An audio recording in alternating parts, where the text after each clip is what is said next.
বিয়ে করলে নেয়ামত বাড়ায় দেয় কে? দারিদ্রতা থাকলে ধনাঢ্যতা দিয়ে দেয় কে? সবাই চাকরি করে বিয়ে করতে চায়, ব্যবসা ভালো হলে বিয়ে করতে চায়, কিন্তু জানেই না ব্যবসায় ভালো হওয়ার আর চাকরি পাওয়ার মাধ্যম হচ্ছে আগে বিয়ে করা। আগে কি করা? ঘরে যারা সুখ শান্তি রাখতে চান, ঘরের মধ্যে কোনো ছবি টাঙিয়ে রাখা যাবে না। যাবে? মূর্তি রাখা যাবে না। যাবে? যে ঘরে মূর্তি আছে, যে ঘরে ছবি টাঙিয়ে রাখা হয়, ওই ঘরে আল্লাহর রহমতের ফেরেশতা প্রবেশ করে। কারো বাসায় গেলে পারমিশন নিতে হবে। দরজার সামনে যে আগে সালাম দিবেন 3 বার। কয়বার? অনুমতি চাইবেন, অনুমতি দিলে ঢুকবেন, অনুমতি না দিলে বের হয়ে চলে আসবেন। পারা যাবে?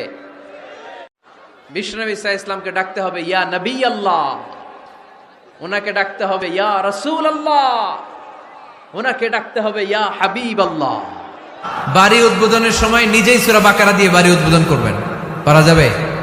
নতুন ফ্ল্যাট উদ্বোধন হয় না, নতুন বাড়ি উদ্বোধন হয় না, ইমাম সাহেব হুজুর যখন দোয়া করতে আসবে, হুজুরে বলবেন হুজুর একটু সূরা বাকারা তেলাওয়াত করেন। পারা যাবে? নিজেও সূরা বাকারা তেলাওয়াত করবেন। ওটারে সেফটি দিয়ে, প্রোটেকশন দিয়ে রাখবে কে? ধৈর্য ধরতে শিখুন, একটু স্থির হন। স্টপ, অনেক হয়েছে, আর না। অস্থির জীবন আমরা চাই না। এই কোরআন আমাদেরকে অস্থির সময়ে স্বস্তির বাণী শোনায়, ঠিক কিনা? কিসের বাণী শোনায়? স্বস্তির বাণী। কোন সময়ে? অস্থির সময়ে স্বস্তির বাণী শোনায় কোরআন, ঠিক কিনা? আমরা নিজের চোখে নিজের বড় মনে করি, এরকম ডাকাইত আছে না নাই? নিজেরাই নিজে মনে করে কত বড় সাহেব, লাট সাহেব।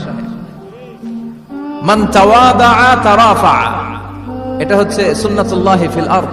মান তাওয়াদা তারাফা, যে নিচে নেমে থাকতে চায় আল্লাহ ওরে টেনে উপরে উঠায়, আর যে খালি উঠতে চায়, হিংসা করে অহংকার করে উপরে ঠেলতে চায়, ওরে নিচে নামায় দেয় কে?